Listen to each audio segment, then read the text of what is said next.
Okay, so hello everyone. Welcome to our Master Management Alumni Career Talk webinar today. My name is Barbara Schledorn. I am the Program Manager for the Master Management at ESCP Berlin campus. And today I'll speak with two relatively recent MIM alumni who will share with us their study experiences at ESCP and how they got to be where they are in their respective careers today.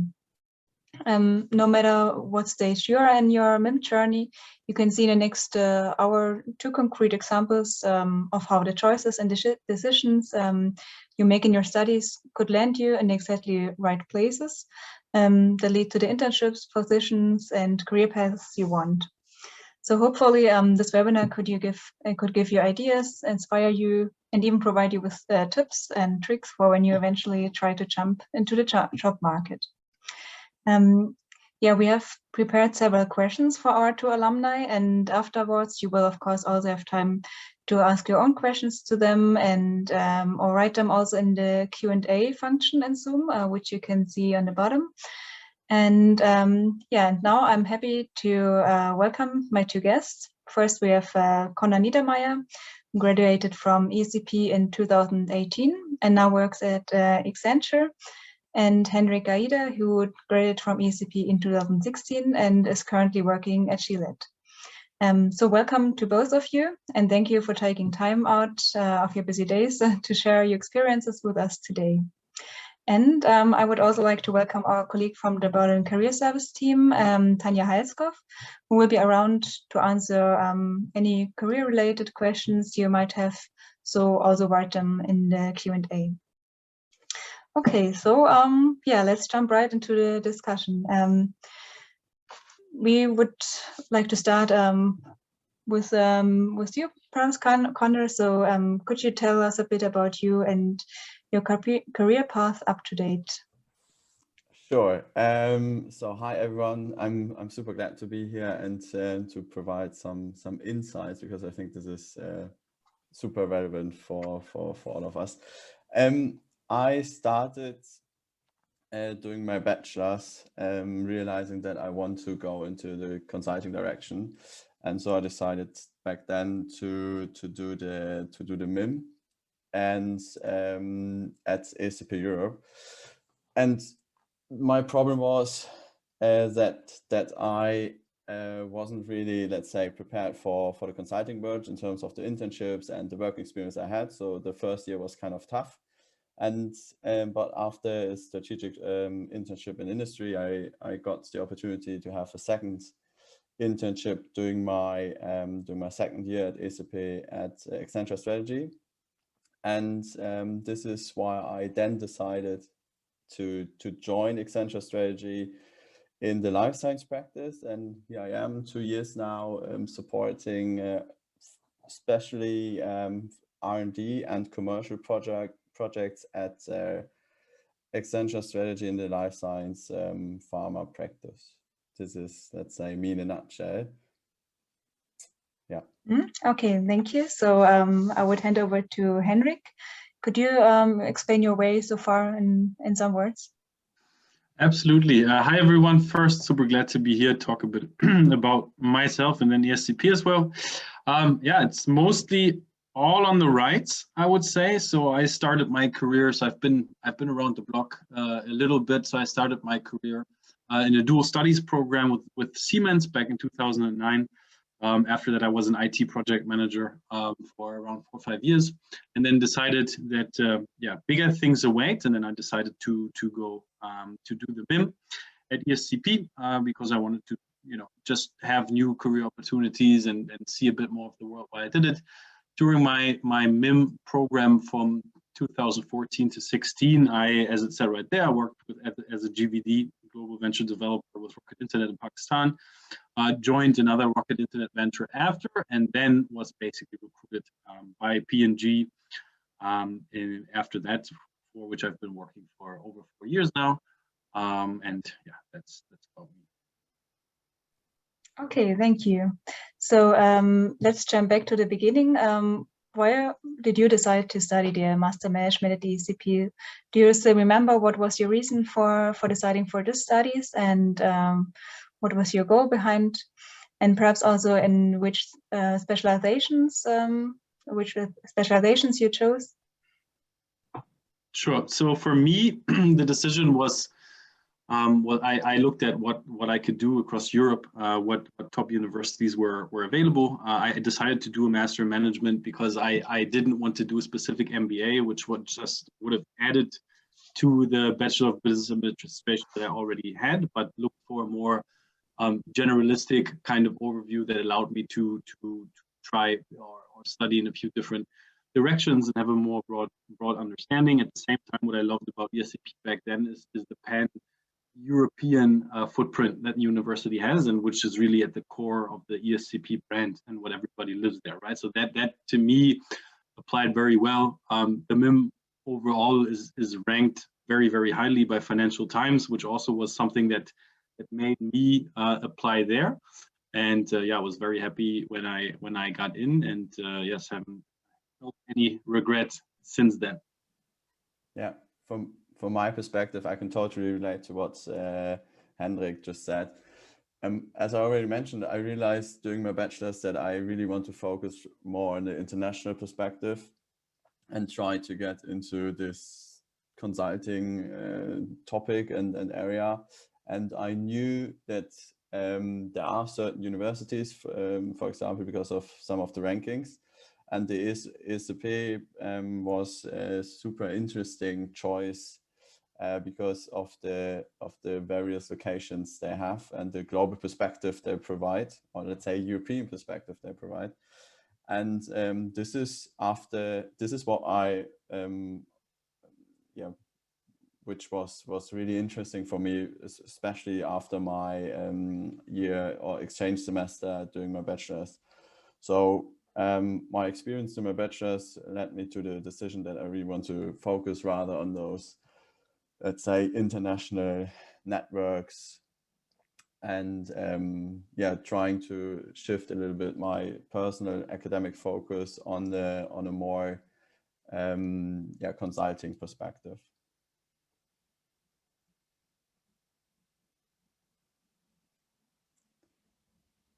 Are you on mute, or is it just me? Sorry, it was me. All right. So thank you so far. And so, Connor, you already mentioned that you had already in mind that you would like to go more in the consultancy area. And Henrik, did you already also know during your studies in which industry you would like to work? Or if not, for example, did you already have a certain idea in mind how the work would be in the sector? And how did you get to know your company, for example, or the sector more precisely? Sure. Yeah, it's quite interesting. I think if you look at what I just said, I definitely wasn't as straightforward as Connor, where I knew exactly what I wanted to do and then got into it. But I tried a few different things, and I was really hoping that the master would give me an overview of what's out there and what's possible and what's interesting, let's say in an environment of high performance and being just in an environment with lots and lots of smart people with lots of different perspectives and different backgrounds, and I think that really helped. I was initially thought I would join the startup industry, which I did for a while. And then in the end, kind of, I don't know if I found P&G or if they found me, but in the end, I was recruited there. The way that I got in touch with them, more or less for the first time, maybe with the exception of a few cases that we've worked as part of the MIM program, where there's a bunch of P&G cases that I remember doing. And also obviously using the products every day, is I was exposed for the first time at a career fair actually in Berlin at the campus as a roundtable event where there was a bunch of people that were there and spoke extremely passionately about the job that they do, which I found very interesting. And then that one thing led to another. And yes, I applied. I haven't regretted that either since. Mm-hmm. All Okay, thank you. As you already mentioned the roundtables, were there further career service offers that were outstanding for you that you could remember as very helpful during your studies? So which further offers of the career service did you use to find internships or to get more insights? Absolutely. So I think what stands out to me most is the different career fairs that you have. So you have them basically in each campus. And the ability to go and meet, get exposed to different companies, talk with recruiters that usually also always bring alumni along. So I'm basically leading the recruiting for P&G at the Berlin campus. So I will obviously go to the career fest and then share my personal opinion about how my P&G was like. I think the other thing that I would mention specifically, and what really stood out to me, is the personal relationship by the career officers. So it really boils down, there's many students, but what I found cool is that you could really go into the career office, sit down with the people there, they take a look at your CV, they know through their alumni networks if there's interesting positions out there. I have friends who had, their internships canceled at the last moment, but that still managed to find, new, very strong internships via the career office. So I think the personal relationship that's really there really stood out to me as exceptional in comparison to bigger university where everything is a little bit more anonymous. Yeah, maybe. Yeah. So from my perspective, I totally agree what you just said, Henrik, and maybe also relating to the questions in the chat. So what I realized, that specifically in Germany, the international office was super helpful because I'm a German native speaker.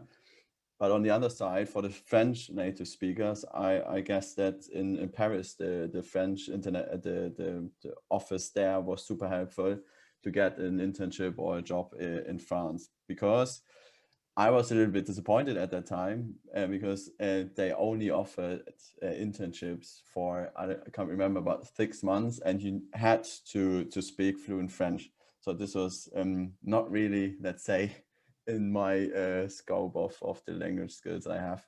So I definitely agree that specifically all the events and all this let's say the words the offices are providing to us, and let's say the skill sets and the options they're providing to us at that time, this was super helpful, as Hendrik already said, for example, CV checks or maybe a personal relationship to the office, and then discussing on a personal level the options one have for certain interviews or so on.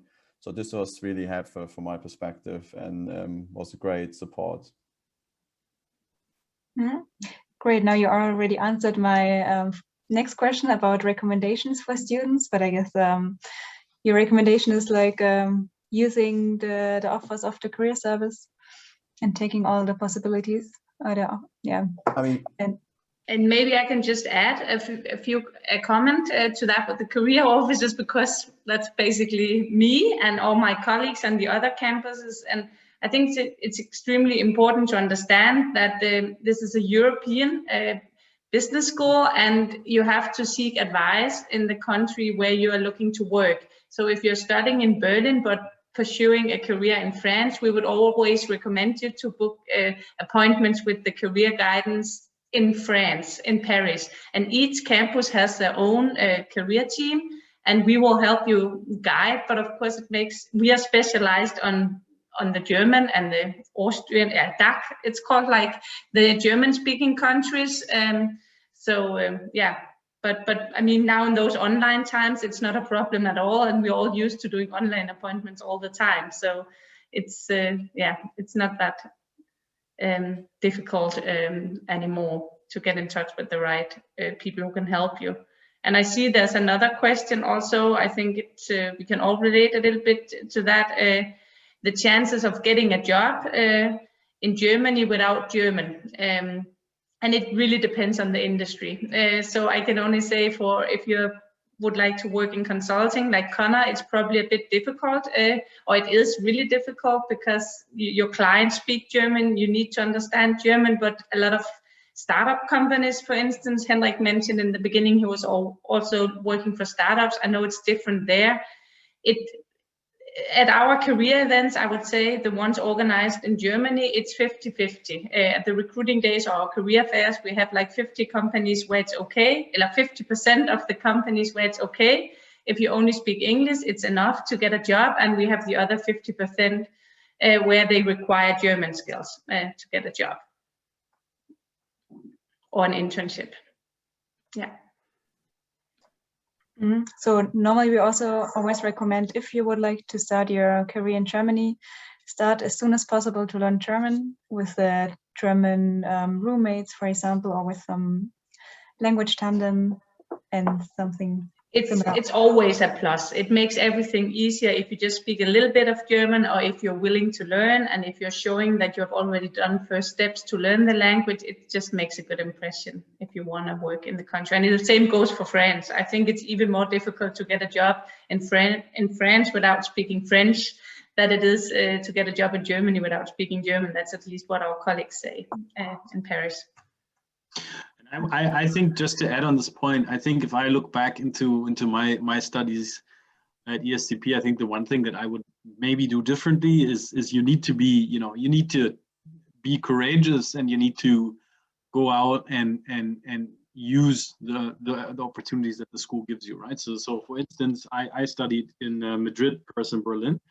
Now I decided to do everything in English because I was scared of doing it differently, of then not being able to understand and then perform, essentially. But I had different people that they struggled definitely in the beginning, but in the end they came out with amazing language skills in those languages because they just had to learn, right? So I think that that being said, it's super helpful if you don't just take away the degree, but you take away pan-European language skills in those languages. That will be extremely helpful for any company that you work for. Indeed, thank you for the tip. So language is always important. Then we spoke about recommendations for during the student studies. To come to the next point, can you remember when you started to search for your job position? Perhaps during writing the master thesis, or at which point did you start to connect with companies and to search for your job? Yeah, so for me, you do it whenever summer break kind of nears, right? When you have to do an internship in the summer, and then specifically for the job, I would say, as you said, right? So I think you start your master thesis around January, Feb, March, and that gives you a bit downtime because you don't have that many classes at this point. You're really focused on writing your master thesis, which also at the same time gives you the opportunity to make time and organize your own schedule how you need it. And then also you have a kind of an end in sight, right? You know by when you will need to hand in your master thesis, you know by when you have to defend your master thesis, and after that you can basically go into working, which gives you an automatic kind of deadline to look at. And that's exactly what I did, and I did both. So I applied for different jobs, started talking with companies, started going to events, and at the same time finishing the thesis. Exactly, and maybe from my perspective, one additional comment here. Obviously, through these 2 years doing the MIM, or if you have a gap year, it's 3 years or whatever. This is, let's say, you always try to stay in contact with the companies for an internship, and then you have maybe an additional network, and then you maybe have also some relationships or contacts where you try to keep in touch with them. And so from my perspective, there are, and also relating to one of the questions, there are certain courses at ESCP where you have the opportunity to reach out to companies or get in touch with companies. So there's this consulting course, I remember. Unfortunately, I didn't do it, but I realized that some of my friends were super happy about this course. Tough, but happy. And obviously, this is a good way to get in touch with the companies and get a relationship. And therefore, from my experience, I applied. I mean, I applied for an internship at the end of the second year, and I did this internship. And then after this internship, I got my consulting offer. But this is due to the fact that my, let's say, CV wasn't that perfect for consulting. So it always depends where you want to go, from my perspective, and which targets you have. All right, thank you. So let's jump over to your current job position. Could you explain a bit more? What are your typical tasks during your daily work life, or what are the main tasks that you're working off? So to get more insights about your job position and the working surrounding. I can start here. So I mean, this is in consulting, obviously, this always depends on the project we are currently in. As a strategist, we are in general doing, let's say, the pre-work before the real project is going to be implemented. And there are certain types of projects we are doing, or I already have done. It's from restructuring in a specific business unit to making a strategic decision for market access in the pharma environment. And as I already mentioned, I'm in the pharma and life science industry, and I'm currently supporting a market access topic and trying to figure out in which ways we best get the product, the drug we have we are working for, we are supporting, to get this, let's say, on the market. And this ranges from stakeholder analysis, so really researching in internet and in our network, which stakeholders are here relevant or important to reach out to, so that we can engage with them to then promote this drug, for example, or get, let's say, alliances and partnerships. But it also gets to a conceptual framework specific work in where we identify how can we engage patients, or how can we guide and identify the patients we are targeting. So there's a huge range of tasks and exercises we are doing, and yeah, at the end of the day, there's this overarching goal: getting a strategy or getting a concept into place with which we can best support this market access of this drug. This is what I'm currently doing. I hope this was the answer. I would say yes. It's a first good insight. What is your favorite part of your job right now? Or do you have a favorite part? Actually, it's the interaction, even though it's virtual, but it's the interaction with the client, because this client is really nice and I really like working with them. And so it's always good if you are surrounded by your team, and this is a great team spirit then, but also reflect this. It's always great if this is reflected on the client as well. So the client relationship with us is currently super great, and this makes life much easier, and it's also fun. So I was talking with the client on Monday morning about this bike tour he was doing, and I started my bike career as well, so my bicycling. So this is fun at the moment, and despite the fact that this is virtual, it's the most fun part.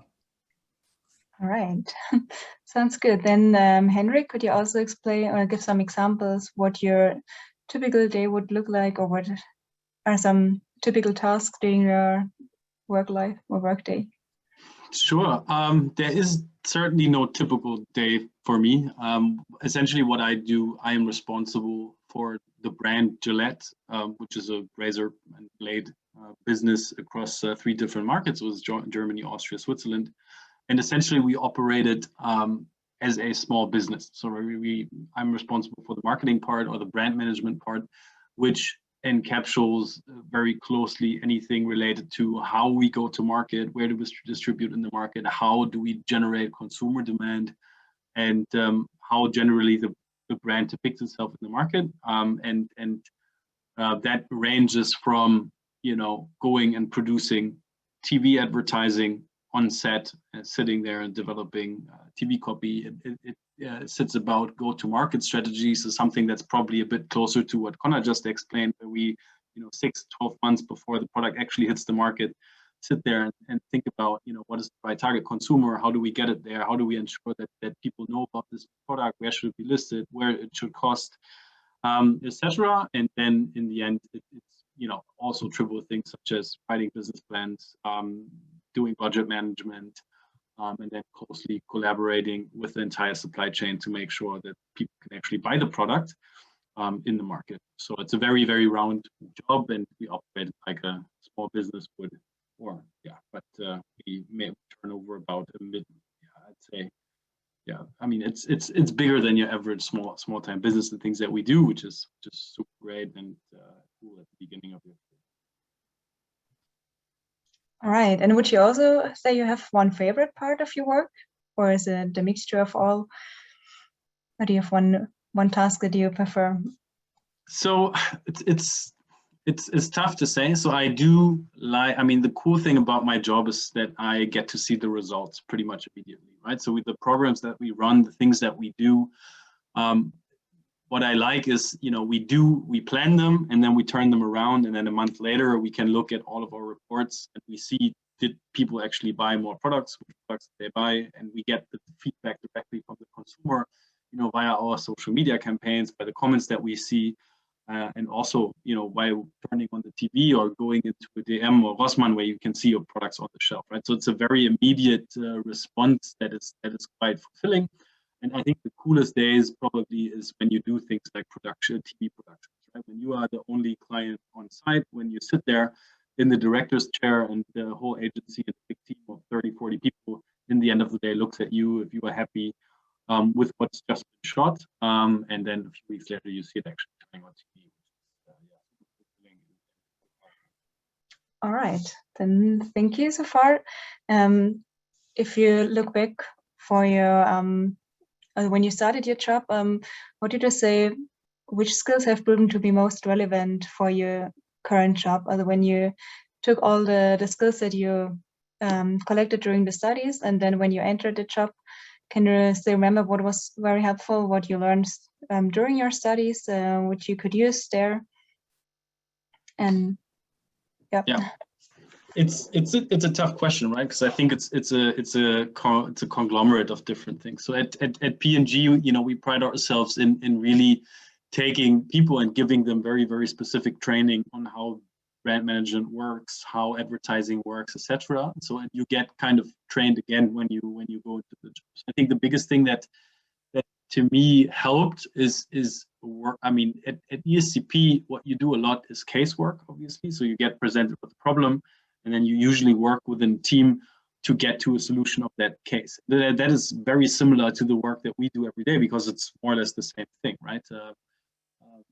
You get an issue today, and then you need to work cross-functional team, including, you know, sales, including finance, including supply chain, you know, logistics, everyone, to really solve that issue and then turn it into money for the shareholders at Wall Street, right? So that I think is super cool. So that working in groups and working across different international backgrounds, right? So this international experience really helped, because at P&G we are super international, and there's different people that have different approaches to doing work, which is something that you do learn a lot. And then generally, I think what helps is through the different classes that you do at the MIM, you get a very thorough understanding how a business should operate, right? What are the different guidelines in which you operate, and you get economic thinking and understanding of processes pretty early on. And if that, you know, comes together with working in a team, that sets you up pretty nicely to be successful at running, you know,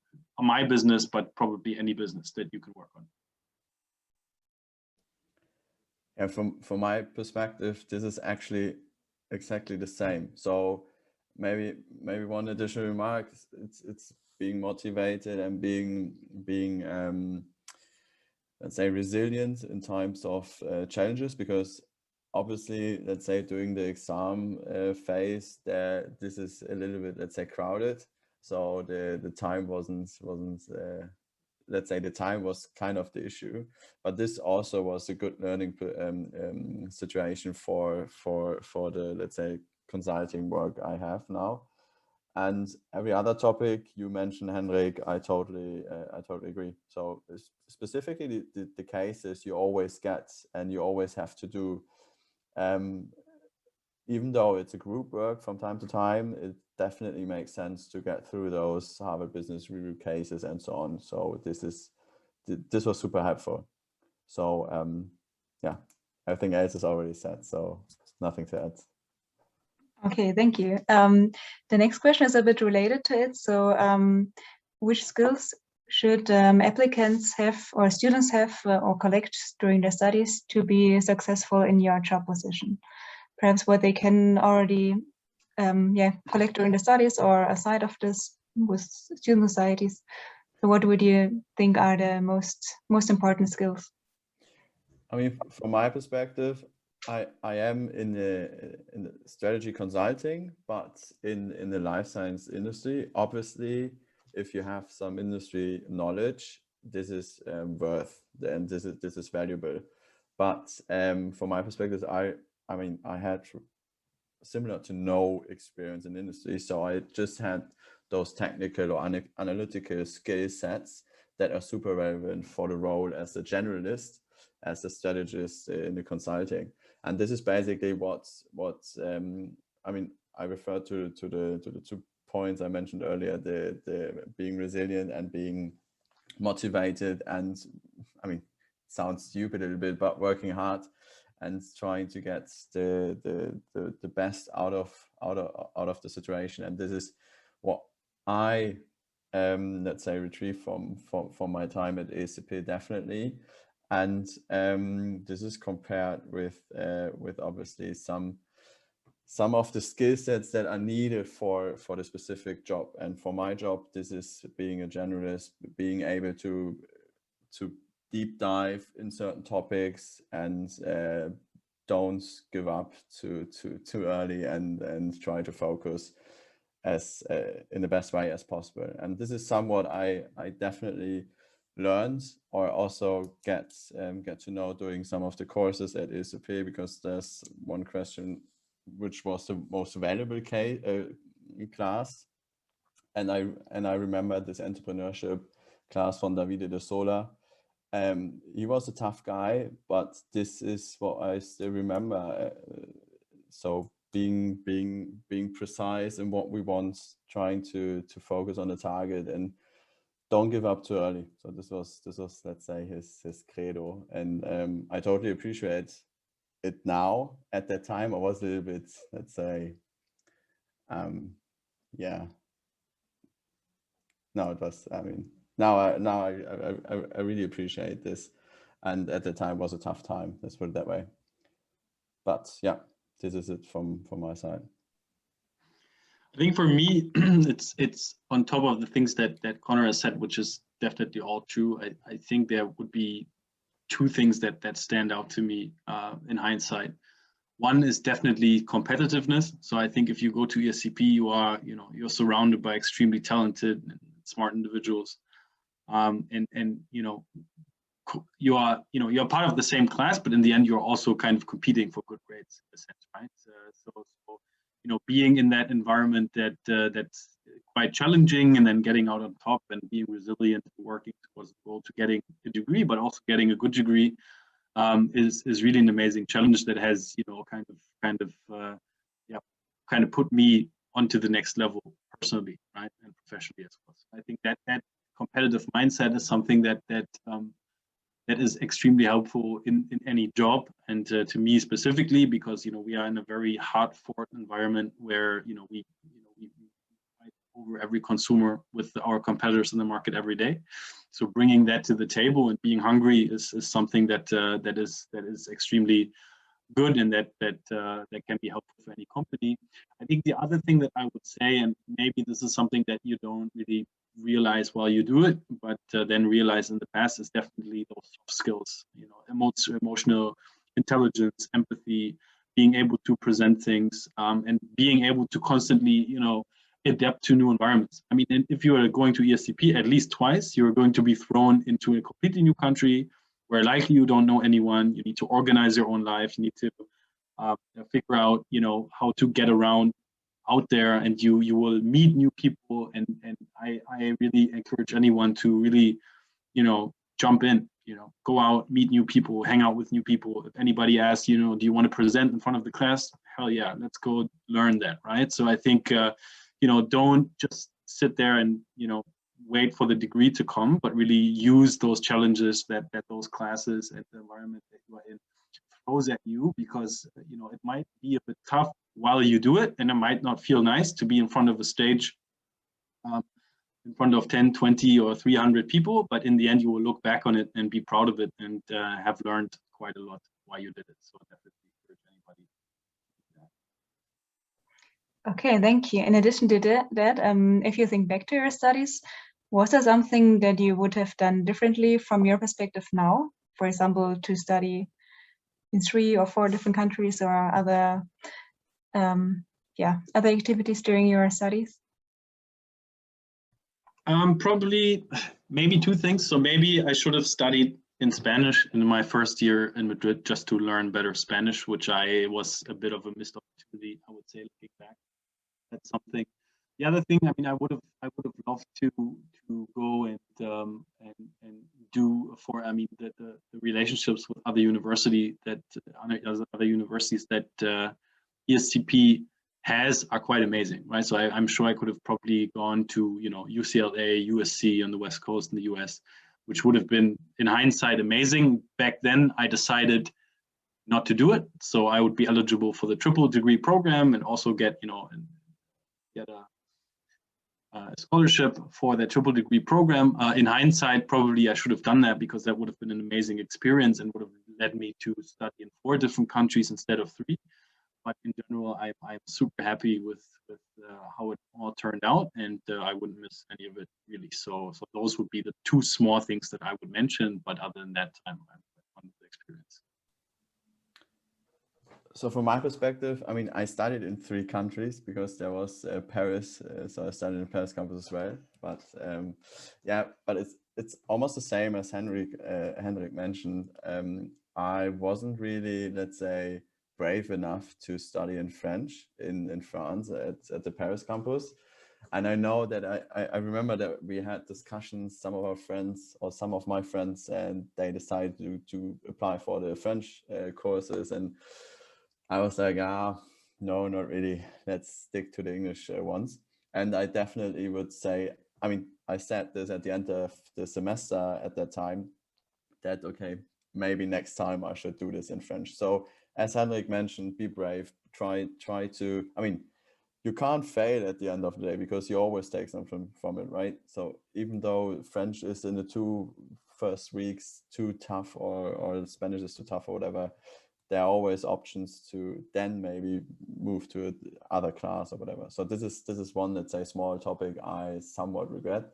And the other one, it's not really a regret, but it's something I could have done better. It's the staying connected and using the network we have. So we have all those super smart and talented people at ESCP, all those students, well connected from all over the world, or from, let's say, from really interesting universities and countries. And I try to use it, but I'm pretty sure that this can be handled better. And staying connected with those students and with those, let's say, use those relationships, not only because this is maybe useful for your career, but also this is super interesting. I mean, I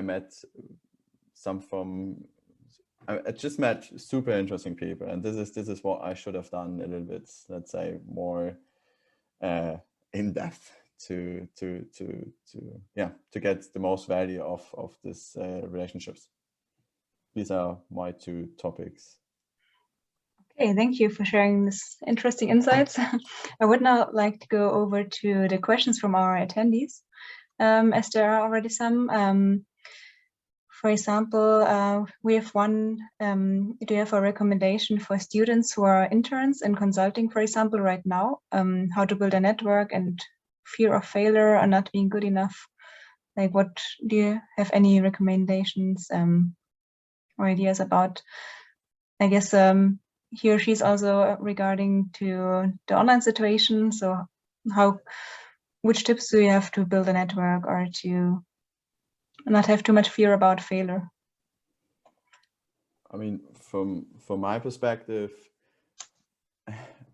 I can't remember how many applications I wrote at the first 1 or 2 semesters, but I wrote a lot, and so there's nothing that can happen to you if you try. There's only one thing that can happen to you if you don't try, and this is not getting what you want. So specifically in the consulting area, this is let's say kind of predictable if you get the opportunity to have an interview and then get the job offer or get the internship, or I mean, if you don't have any strategy experience, then it's quite tough. Then you need to have, let's say, you need to have a little bit of luck or get good relationships through the events. For example, doing the recruiting days or some other events, this is then super helpful. But from my perspective, for the consulting, try to be prepared. Let's say the hurdles are quite transparent. I don't know how this is, if this is the same for P&G, but for the consulting, this is quite transparent what is really needed, and try to get into the position that you offer, and this is all I can say. And there's no need for let's say fear of failure. If this is related to the actual working in the consulting, then doing the internship or whatever, I mean, it's the same. Try to get your best on at the table. Try to be the best version of yourself, and if this is not enough, then ciao. There's no problem at all, because you gave it all.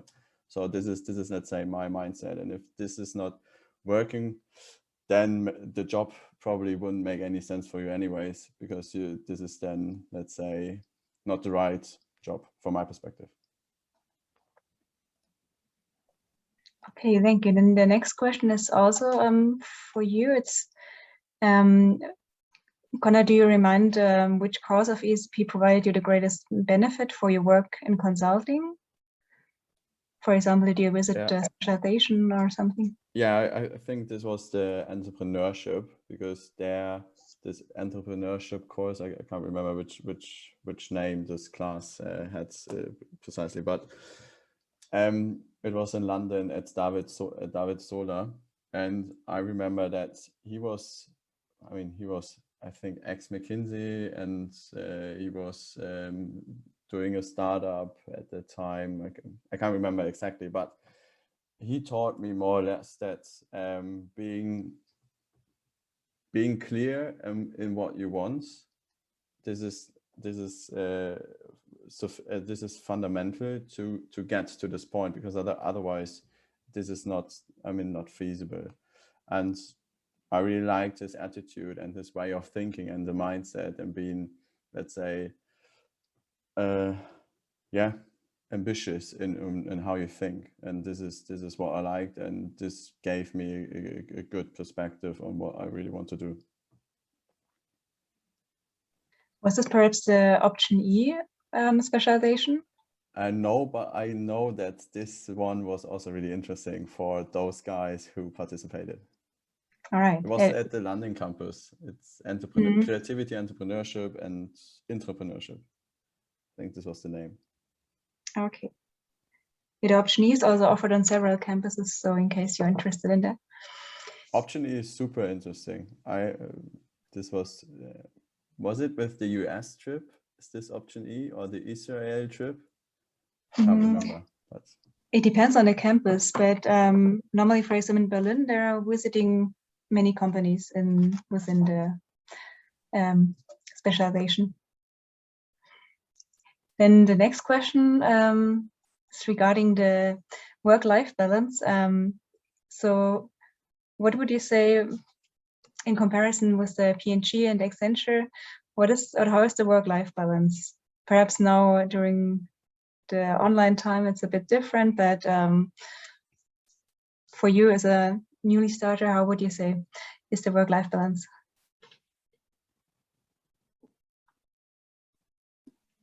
I mean, I can start here. It's typical strategy consulting work-life balance we have at Accenture strategy here. So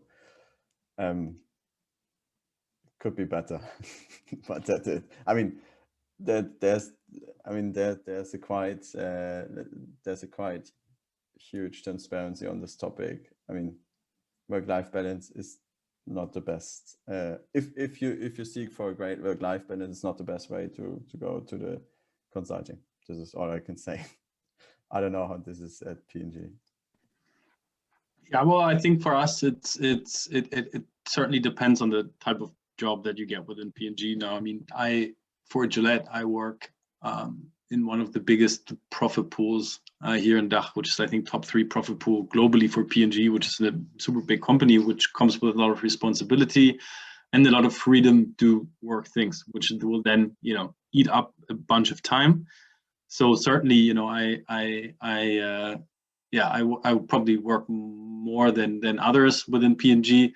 At the same time, there's also days where we clock out early, and the good thing about us is really when the job's done for the day, you go home. So there's not such concept as staying longer for the sake of staying longer or scheduling meetings late or anything. So I think it's probably more than in some startup companies, but probably less than what Connor is doing. I would say more in between. Perhaps referring to this, I mean, sometimes it's also familiar that you work in the consultancy for some years and then change to another sector. Do you already have some idea for this kind, where you would like to work in the future, or if you want to stay for the next 5 years in the consultancy or at P&G?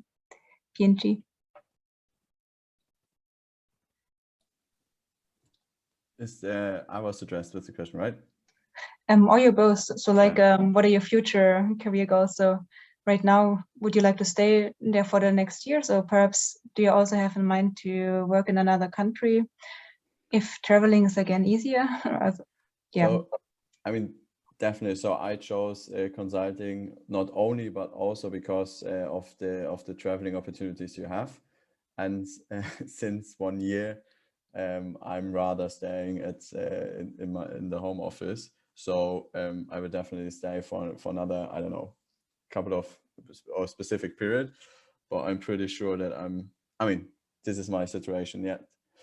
I don't think that I'll stay in the consulting for another 30 years. So this is what we will see. I think for me, it's, I wouldn't particularly say that I want to work in another country for the sake of working in another country. To me, it's really about, having the right experience and growing as a professional, right? And I will do whatever that gives me that to the best of my ability and what's kind of working with my personal life planning, right? So anything that can do that, certainly it would be nice, but I personally wouldn't take a job where I would learn less, only in a different country, right? So I think opportunities present itself when you start your career, or you have been around the block a bit. Certainly, you have the ESCP MIM under your belt, that makes you very attractive for all sorts of different things, and then using that and switching, into a different company or even into a different field at a later point is totally up to you, and you certainly have that ability. If I'm going to do that personally, probably not tomorrow, but possibly in the future. But I haven't decided that. Mm-hmm. All right, thank you. Then is another question regarding your studies. did you also join associations or some extracurricular activities during your studies? Like, yeah, I can take this one first. So I did both. So I, in the beginning, we organized an entrepreneurship festival in Madrid, where I worked for the kind of the organizing team, which was quite nice, also to get exposed to a few different startups. And then when I was in Paris, I actually played rugby for the ESCP rugby team. So I've been playing rugby since 1999, I think. So that is not something that I started doing. So I just continued doing that. And I would really recommend anyone to go do that, because that, I think, you know, I mean, it's nice to study in Madrid, it's nice to study in Berlin and in London, but the true ESCP experience, you only get it in Paris, I feel like, right? Because that's where you have the super old campus. That's where you kind of understand a bit the ESCP lore, and where you have the basement with all those different associations, and you can really get to know, you know, people that you might not meet in those other campuses. So I really, really suggest finding an association, and really, again, it leads to what I've said before. You know, if you're not French and you want to join an association, you know, it can be a bit scary almost. But really, I would say, you know, be courageous and go do it, and you will not regret it at all, and you will make friends certainly that you're going to church with. Definitely would recommend.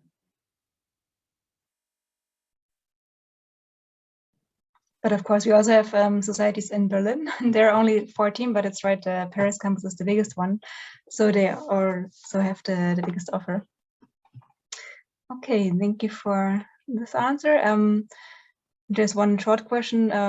Do you know or remember how old you were when you started at the ESCP? I think the age, range is a bit depending which nationality you have. But do you remember how old you were? I guess 24. I have to give me a second. It could be for German applicants. 24. It's normally 23, 24. Yeah, I was 24 as well when I joined. Yeah, so it depends. Sometimes French applicants are a bit younger because they start earlier with university. But normally we recommend for MIM applicants between 21 and 26, 27, like this. Then there's one question for Tanya. Yeah. Yeah. I can see that. Yeah, I think I have to say no. I think our resources are limited, and we have so many students at the ESCP, and we are growing and growing, and so we have to offer our career services and events only to the students who are currently enrolled at the ESCP. We have many more students now, also due to COVID, that we are also much more in contact with students from other campuses. So I think we cannot help students who are not yet at the ESCP. Exactly, yeah. But once you start here, then of course. Then all your service that we services and the events and the connections we have with alumni and companies, they are at your disposal, and we are more than happy to help. And that goes for everybody in this call or webinar as well, who are currently already studying at the ESCP. You can, I think you all know Job Teaser. That's also where you registered for this event. Just book an appointment with a career counselor. But remember that it makes most sense to book appointments with counselors in the countries where you are actually looking for internships or jobs, because they have much more contacts and knowledge about the local job markets. Yeah. Okay, then we have one question regarding the internships. It's again for you too. When would you suggest a M1 student start to look for an internship, and do you have any tips for searching an internship in consulting? So it's a summer internship, right? The internship should start in May. Barbara, for the MIM1 students? Yeah, exactly. Yeah, in May. Well, as early as possible, at least with what I can definitely recommend is that I hope that they have one already now. I mean, if it's a MIM1 student looking for one in the summer, it's a bit late. But in general, there's a lot of events, networking events, career fairs in the autumn, in October, November. that's where you can get connected with the companies, and then it's just about staying in touch and applying for the positions relevant.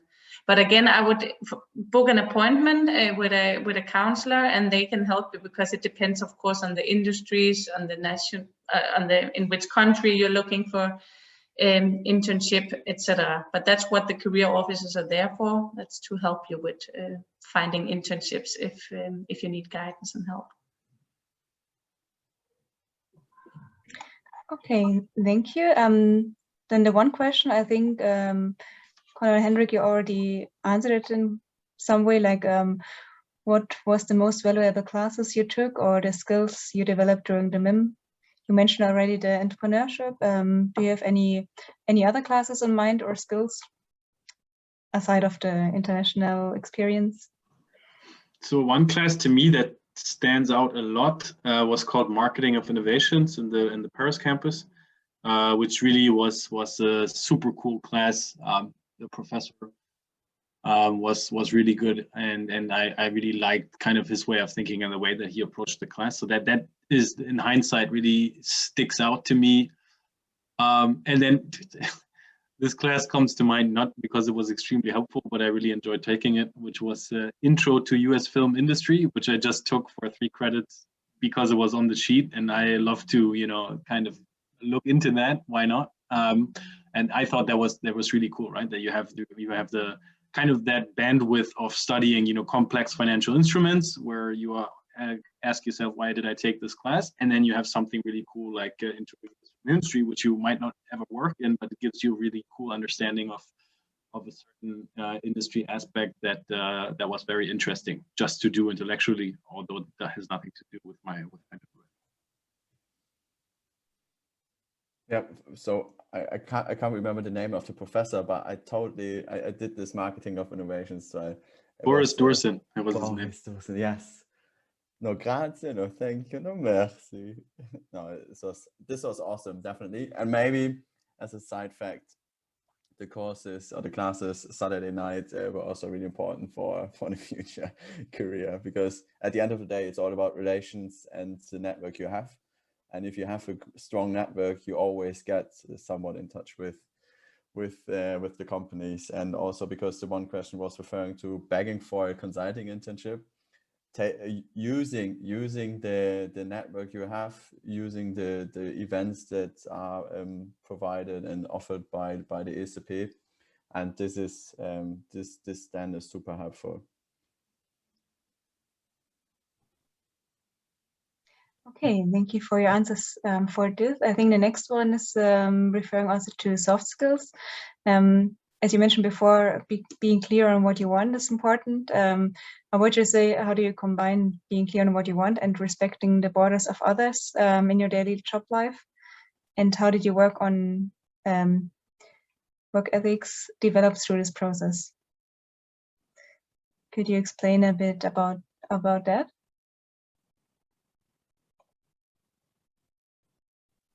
So I'm not entirely sure if I understand the question fully, but I think, you know, it's in a professional life, it's quite clear what the boundaries are, right? And we all operate with professional business conduct, and we respect boundaries of other people, and we navigate within what the power that we have as managers, as consultants, or whatever in that thing. What I like to do, well, the way that I approach it is a bit different, right? So there's, you know, I would say there's hard and there's soft power. Hard power is the power to delegate because I am on top of you in the hierarchy, and the soft power is being a nice person, having people like you, and with that, they, you know, will do things for you because you know, being nice is usually something that works very well. So that links back to what I was talking about: soft skills, empathy, emotional intelligence. All things are very important to get what you want, and to, you know, being taken at, you know, word value of, and being able to articulate the things that you like, which then gets it done. And then, you know, if going gets tough and you need something done quick, if you've built, you know, rapport with people, then they will also, you know, put in an extra hour for you. And I think that's kind of the yeah, how I would approach it. I'm not sure if this is the answer to the question, but that would be my own personal kind of motto and approach to the situation. Yeah, I think that's correct. The one does not exclude the other one. So you can respect the borders of others and being clear on what you want in your work life. I think that's fine. Maybe from my perspective, I mean, specifically because it's the topic ethics. There is a certain culture and ethic which is, let's say, safeguarded by trainings and so on in our company, for example. So with regards to respecting others, their borders, the time they need for a break and so on, this is something which is, let's say, top-down guided within our organization. So there are, let's say, really clear safeguards, guardrails. Yeah. Are these trainings also with a cultural background regarding intercultural communication? Yes. So specifically the topic around racism or discrimination in any type, even within let's say so every topic is mentioned, inclusion. So there's a whole, let's say, ethic topic in our company, but I'm pretty sure that it's almost everywhere the case that the organizations need to be aware and focus on these topics. And we have specific training. We need to do this training every 6 months, I guess. And other than that, for example, we need to get this done, otherwise we will not be promoted. But obviously we know this is mandatory, and so we do it. But sounds also reasonable, I would say. Yeah, definitely. All right. Okay, when I look at the time, we are almost running out of time, but for the other questions are more application concerned. So I think most of the questions for you are already answered. Do you have perhaps a last tip for students or for applicants who start their studies now on what they should concentrate or what they should have in mind during the studies? From my point of view, it's really, I mean, and it's a bit, honestly, and excuse my French, a bit shitty to say this right now in the situation that we have a pandemic going on, but I mean, you know, you are going to have probably the most fun 2 years of your life if you start right now, right? You are going to work very hard, but at the same time, you're going to meet people that will stick with you for the rest of your life. I mean, I just talked yesterday with a very, very good friend that I have from ESCP time, and now for me, it's been a few years since.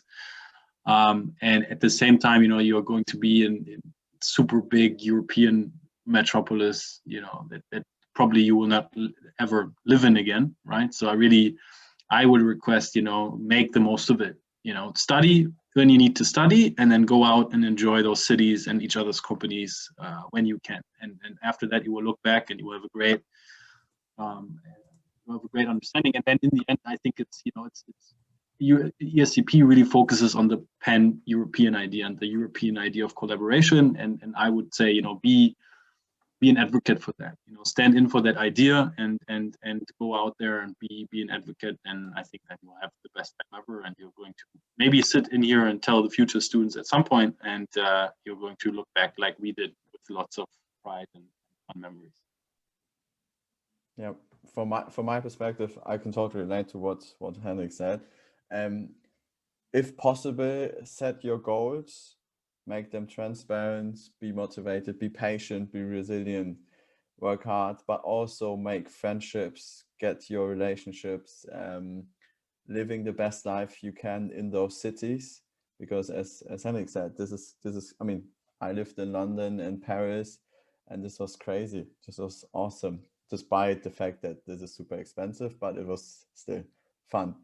And this is what I will never forget with all the relationships and friendships I have. So use, if you get the chance to study at ESCP, use it wisely and make the most of it. That's it. All right, thank you very much. So thank you everyone for joining the webinar, and thank you of all to Connor and Hendrik for sharing all your insights and experiences. I hope this was very helpful for everyone. There are 3 left questions, but regarding more the application process. So if you would contact me later on per email, I can answer your specific questions later on. And yeah, so for now, for the webinar, thank you everyone. Good luck for the applications and for your future jobs. And yeah, I think everyone is also reachable per LinkedIn. So if you have any questions afterwards or more questions about application for the master management, then we are happy to answer your questions per email or per call. All right, then. Thank you for having us, Barbara. Thank you as well. And have a nice evening. And You guys have a good one. Bye-bye. Thank you very much. Goodbye. Take care. Bye-bye.